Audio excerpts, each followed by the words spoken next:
A graça e a paz do nosso Senhor Jesus Cristo seja com todos, meus irmãos. Nessa noite de domingo, dia 29 de março, nós nos reunimos em nossas casas para oferecer o nosso culto ao Senhor. Cada um de nós, infelizmente, está isolado, na sua casa por causa da situação do nosso país, mas nem isso não pode nos impedir de proclamar o nome do nosso Deus e de exaltá-lo e de manifestar no meio de nós todo o reconhecimento da dádiva e da bondade do Senhor sobre as nossas vidas. Nessa noite, os irmãos já fizeram a liturgia nas suas casas, já entoaram louvores ao Senhor, já glorificaram o seu santo nome e agora nós vamos juntos meditar nas Sagradas Escrituras. Nós vamos juntos refletir no Evangelho de João, como temos feito nas últimas semanas, com o objetivo de glorificar a Deus também por meio da meditação nas Sagradas Escrituras e no reconhecimento de que Ele é o Senhor e que a sua palavra é santa, é pura e é para sempre. Por isso, convido os irmãos a abrir as suas Bíblias no Evangelho de João, capítulo 17. Nós vamos ler até o versículo de número 11 apenas.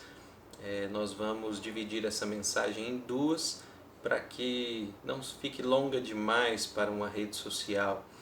Se fosse no nosso templo, se fosse com a igreja, talvez conseguiríamos ir até o final desse capítulo, mas é mais prudente que fiquemos apenas nos primeiros 11 versículos, com o fim de meditarmos melhor na palavra do Senhor. Esta é uma oração de Jesus que é feita no final do sermão que ele está fazendo já há muito tempo.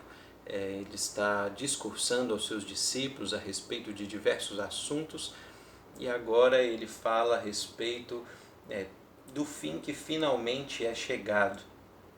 E o capítulo 17, ele nos diz assim: tendo Jesus falado essas coisas, levantou os olhos ao céu e disse: Pai, é chegada a hora, glorifica a teu Filho, para que o Filho te glorifique a ti, assim como lhe conferiste autoridade sobre toda a carne, a fim de que ele conceda a vida eterna a todos os que lhe deste.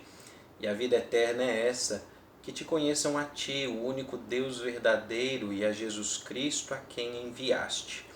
Eu te glorifiquei na terra, consumando a obra que me confiaste para fazer. E agora glorifica-me, ó Pai, contigo mesmo, com a glória que eu tive junto de ti antes que houvesse mundo.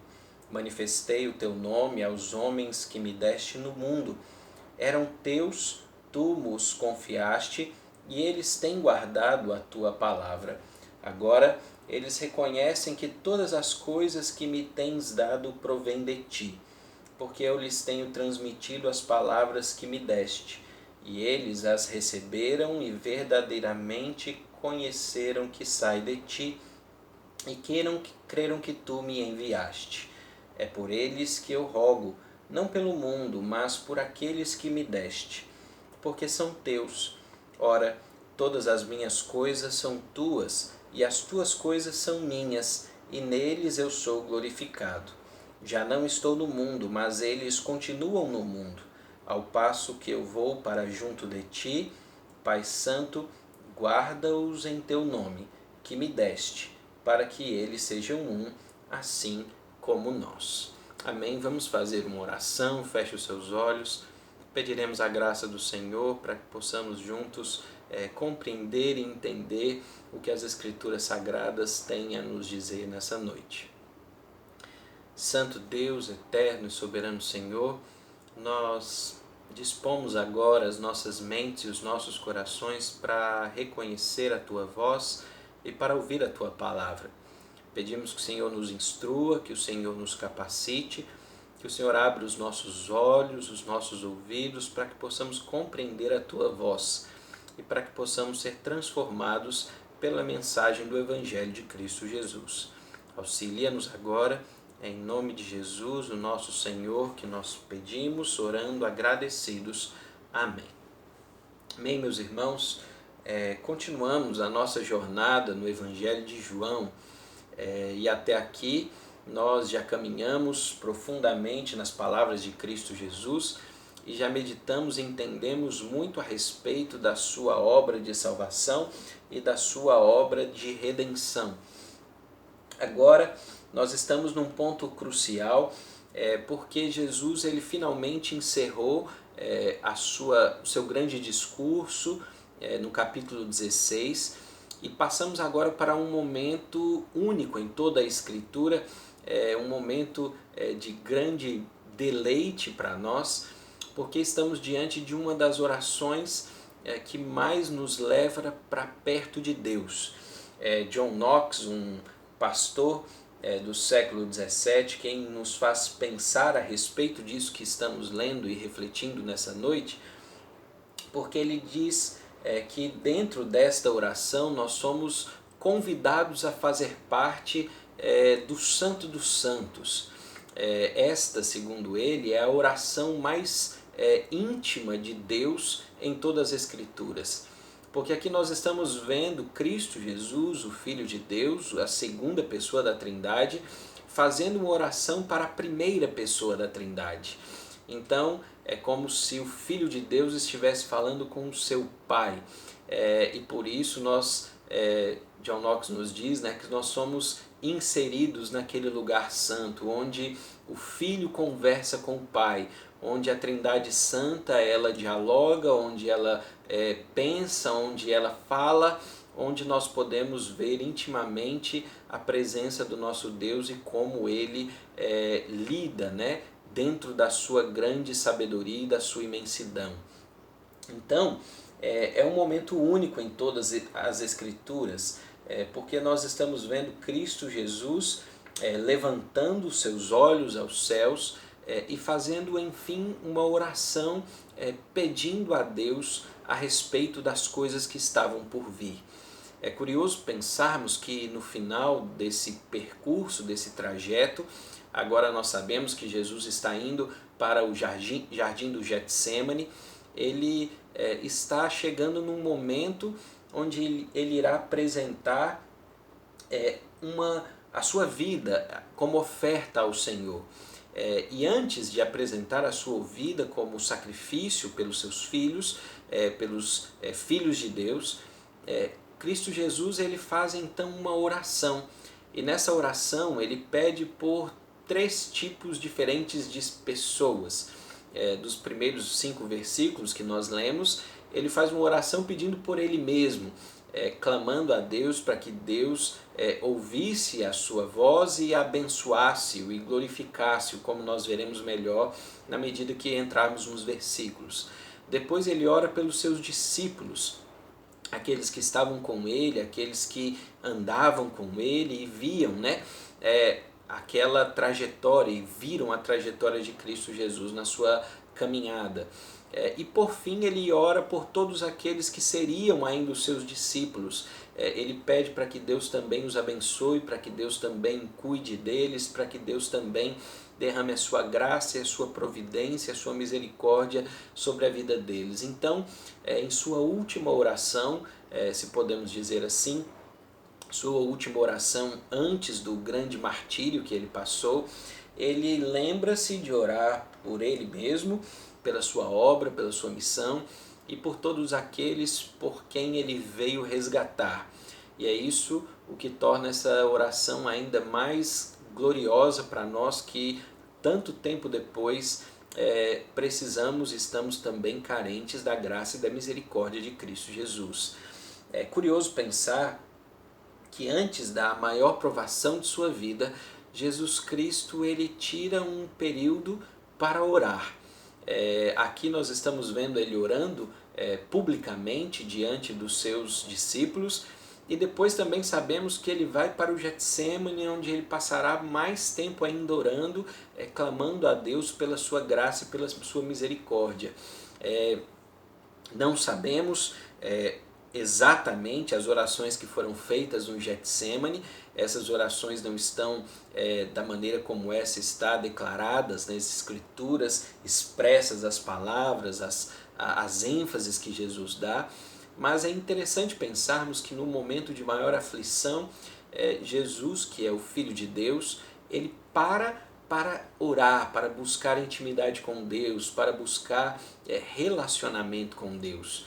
Eu creio que isso deve nos fazer pensar. Todos nós estamos um tanto quanto angustiados, inquietos a respeito dessa situação que temos passado, e precisamos entender que é necessário também que voltemos os nossos olhos a Deus, para orar e para buscar a direção do Senhor quanto àquilo que devemos fazer, quanto àquilo que devemos pensar e como também devemos agir. E Cristo Jesus, então, ele levantando os seus olhos para os céus, ele diz: Pai, é chegada a hora. É interessante pensar que o Evangelho de João, ele aparentemente espera esse momento chegar. Por 6 vezes essa frase foi dita de forma negativa. A gente se lembra, por exemplo, quando Jesus transformou água em vinho, ele vira para sua mãe e ele diz: não é chegada a minha hora. Depois, ainda por outras 5 vezes, ele dirá: não é chegada a minha hora. Não é chegada a hora de se manifestar, de se mostrar o Filho de Deus. Não é chegada a hora de mostrar aquilo que ele veio fazer. Entretanto, agora ele diz: Pai, é chegada a hora pela qual todo o Evangelho espera, ela finalmente chegou. E que hora é essa? É a hora, segundo Cristo Jesus, onde ele pede para que Deus glorifique o teu Filho, para que o Filho glorifique a Deus. A ideia que estamos encontrando aqui é uma ideia completamente contrária à maior parte do pensamento cristão a respeito da morte de Cristo Jesus. Boa parte do cristianismo, ela vê esse momento como um momento de muita tristeza, de muita angústia, pelo simples fato de que, ao olhar para a morte do nosso Redentor, nós temos aflição, porque nós o matamos por causa do nosso infinito pecado, por causa das vezes que desobedecemos a lei de Deus, por inúmeras vezes que temos nos revoltado contra aquilo que Deus nos ordenou a fazer. Então nós vemos a morte dele como algo ruim, como algo necessariamente que traz um peso sobre nós. Entretanto, Cristo Jesus, com essas palavras, ele diz que a hora é chegada, e nessa hora Cristo Jesus seria glorificado, é esse o seu pedido. E quando Cristo Jesus fosse glorificado, o Deus Pai que está nos céus, ele de igual modo também seria glorificado. É curioso pensar também como Jesus Cristo ele une aqui a relação entre Deus e Cristo. Essa parte, essa relação da Trindade, ela anda sempre unida. Quando Cristo é glorificado, Deus Pai é glorificado. E quando Deus Pai é glorificado, Cristo também é glorificado. Eles são uma só pessoa, existe um único Deus, como nós veremos também mais à frente, no versículo de número 4 ou 5, em que Jesus ele faz essa afirmação. Versículo de número 3, né? Ele faz essa afirmação de forma objetiva. Quando um é glorificado, o outro também é glorificado. E fato é que quando Cristo Jesus morresse na cruz e o seu sacrifício pagasse o preço do pecado dos homens, o preço dos pecados dos seus filhos, como também vemos nesse texto, o nome de Deus seria glorificado. E quando Cristo fosse glorificado, Deus nos céus também o seria. E assim, ele continua dizendo no versículo de número 2, assim como lhe conferiste autoridade sobre toda a carne, a fim de que ele conceda a vida eterna a todos os que lhe deste. Jesus Cristo ele diz que é necessário que ele seja glorificado pelo simples fato de que Deus já tinha lhe dado a autoridade necessária para governar. Ele tinha recebido já o direito de governar sobre a carne. Esse direito foi dado por Deus a ele também. E ele recebeu esse direito, ele recebeu essa autoridade com um propósito exclusivo, com um objetivo principal. E esse objetivo era para que a vida eterna pudesse chegar àqueles que foram dados a ele. Existem algumas ênfases aqui nesse versículo e elas precisam ser percebidas e entendidas por nós. A primeira delas é que o que esse versículo quer dizer é que antes de sermos dados, nós pertencíamos a Deus. Era Deus o Pai, na eternidade, quem havia decidido nos chamar, nos eleger. A Escritura toda ela enfatiza essa percepção de que antes da fundação do mundo, Deus escolheu aqueles que seriam salvos. Então, Deus dá autoridade para Cristo Jesus vencer o mundo com o objetivo de que ele salvasse aqueles a quem Deus havia lhe dado. E exatamente por isso, ele exerce esse atributo, esse ofício, com o objetivo de resgatar os seus filhos.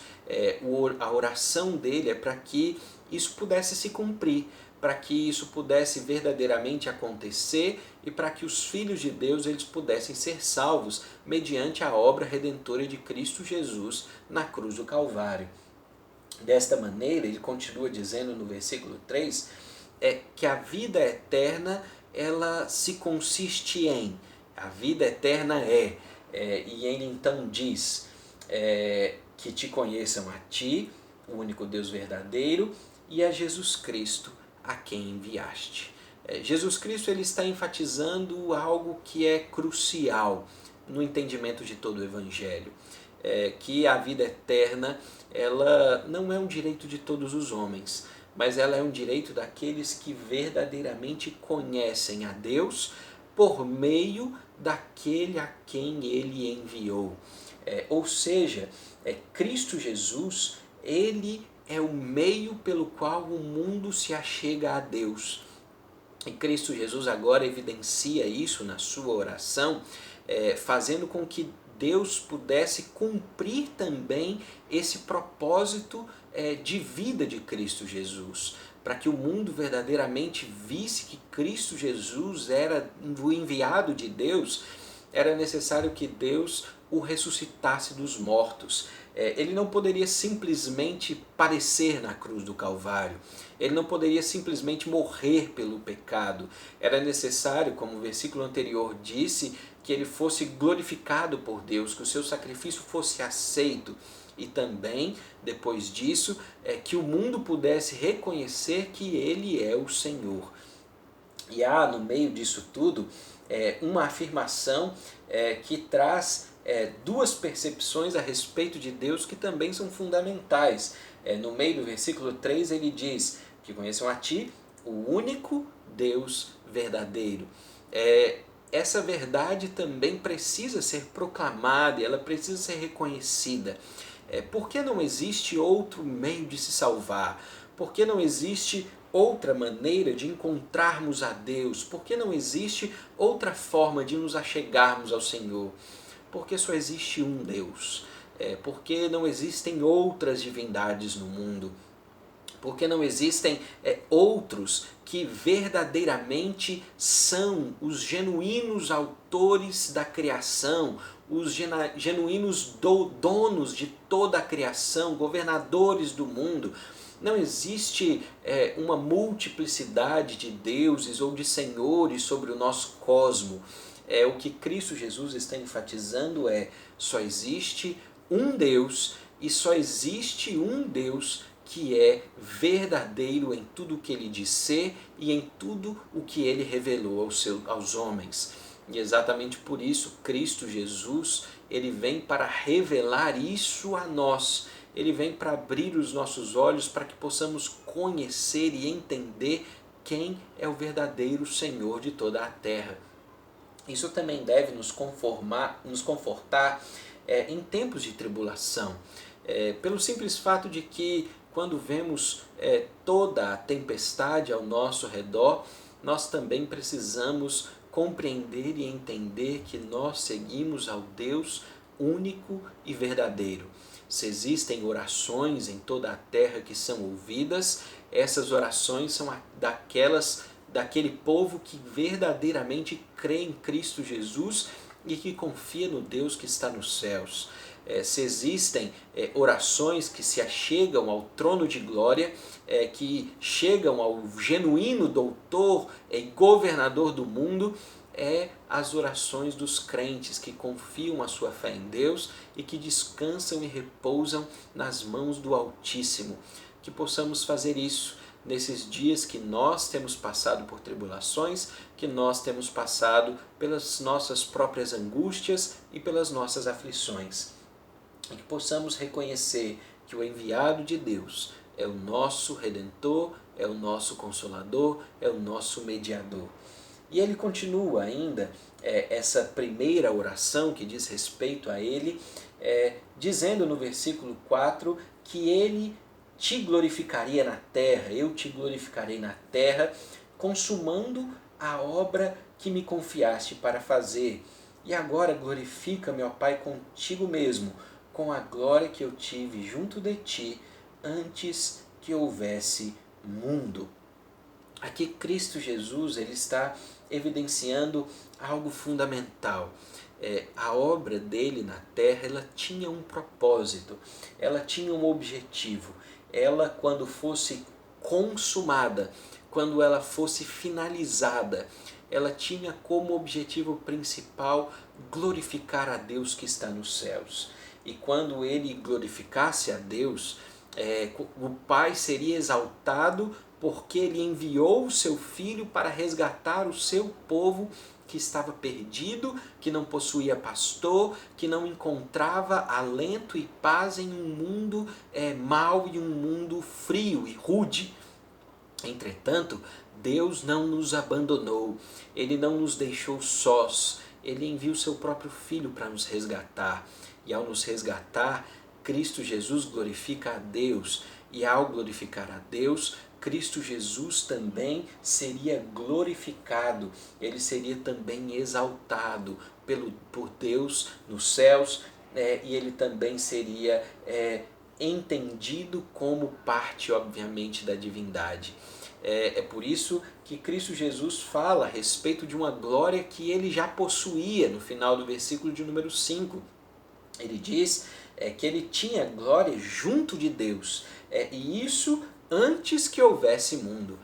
Cristo Jesus ele não foi criado, ele não foi elaborado, ele não foi feito no nascimento dele. Cristo Jesus ele era parte de Deus, ele estava com Deus, ele era Deus, e ele é Deus desde toda a eternidade. Por isso que depois disso nós vemos que a oração de Jesus ela é atendida. Se você abrir a sua Bíblia, por exemplo, em Filipenses 2, você vai ver o apóstolo Paulo dizendo lá no versículo de número 10 que Jesus seria glorificado e todo joelho de toda a terra, todos se dobrariam para glorificar aquele que está sentado à destra de Deus. De igual modo, a gente vê também, por exemplo, com a morte de Estevão, depois que ele é apedrejado, que ele é morto, a gente vê no final do capítulo 7 de Atos, ele dizendo que ele viu com os seus olhos o trono de Deus, e no trono de Deus ele viu Deus, o Pai, e o Filho, Cristo Jesus, assentado também no trono. Porque Cristo Jesus foi glorificado mais uma vez. Ele não continuou sendo um homem, ele não continuou sendo um ser que é como nós, mas ele voltou a ser glorificado, ele voltou a fazer parte da Trindade Santa, agora sendo 100% Deus e 100% homem. É algo que nós não podemos compreender perfeitamente, mas é aquilo que as Escrituras nos instruem a respeito do nosso Redentor Cristo Jesus, e todos nós um dia o veremos assim, glorificado, exaltado, primeiramente descendo no cavalo branco para governar a terra, para julgar o mundo, e depois nos céus eternos também o veremos assentado no meio da cidade santa, em corpo, obviamente que glorificado, e assim também poderemos exaltar aquele que é o Senhor, o Deus de toda a terra, o Redentor do mundo. E assim, Cristo Jesus, então, ele manifesta o seu poder. E depois a partir do versículo de número 6 e de número 7, ele inicia uma oração a favor dos seus próprios discípulos. No versículo de número 6, ele nos mostra o que a sua obra, de forma prática, ela evidencia para nós. Ele diz no versículo 6 que ele manifestou o nome de Deus aos homens que Deus havia dado a ele nesse mundo. A ideia que Cristo Jesus está passando aqui é que ele cumpriu o seu propósito de expressar o seu nome, de falar a respeito da narrativa da salvação aos homens a quem Deus o havia confiado. Deus deu-nos a Deus. Diferente do que muitos compreendem e acreditam ser, eu entendo que este não era um presente tão bom assim.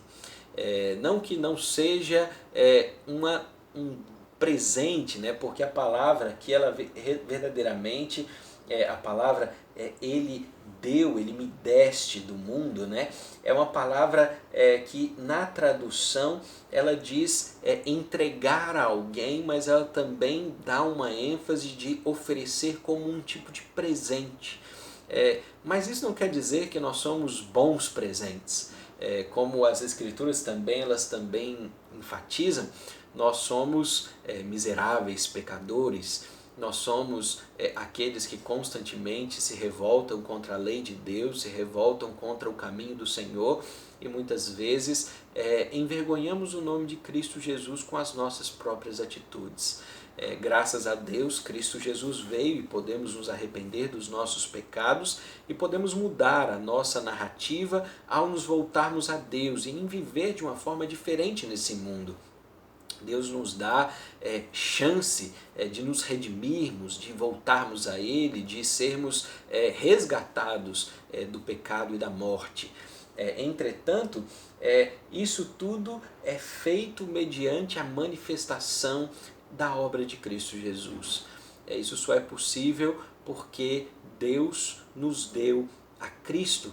E quando Deus nos deu a Cristo, Ele se manifestou a nós. E é exatamente por isso ele diz que nós éramos de Deus, nós fomos confiados a Cristo Jesus e agora, depois que fomos confiados a Cristo Jesus e que Ele se manifestou a nós, nós permanecemos na sua palavra.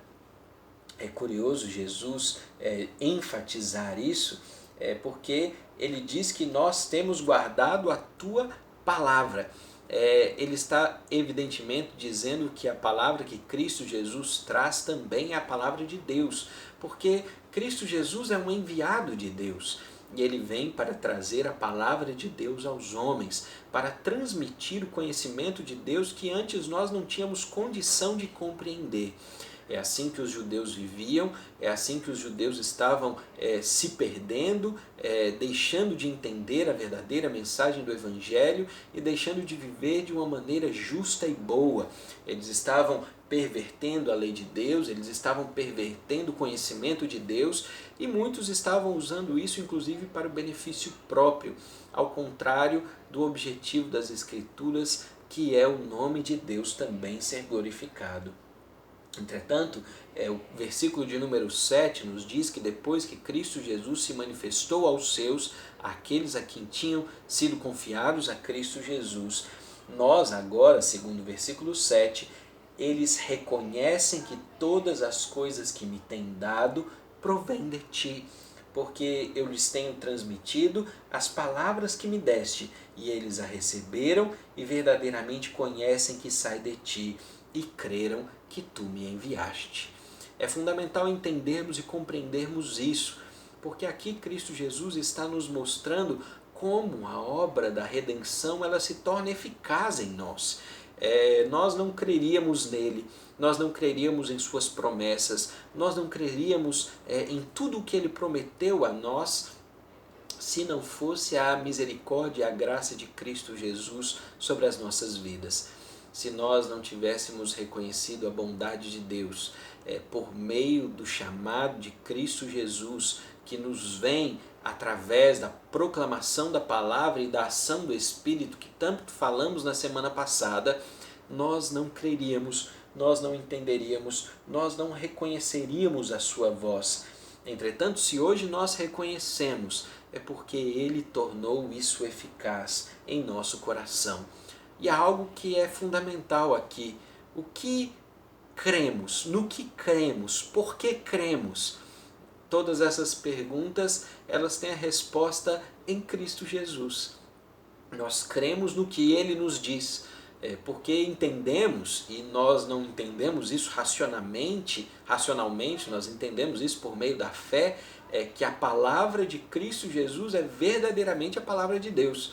Nós cremos que as suas promessas são reais, porque nós cremos que Ele vem da parte de Deus.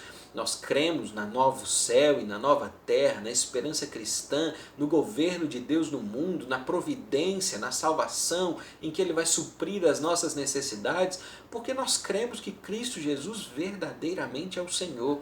Porque a sua palavra diz isso, e nós cremos na sua palavra, nós cremos no que Cristo Jesus disse, porque entendemos por meio do chamado eficaz de Cristo Jesus em nós, que tudo que Ele nos diz é verdade, e que a sua palavra é verdadeira, e que ela permanecerá para sempre. Mas isso tudo flui de Cristo Jesus, para que possamos compreender que Ele é o Redentor e o Salvador do mundo. E é por isso que no versículo 9 ele enfatiza o que ele está fazendo.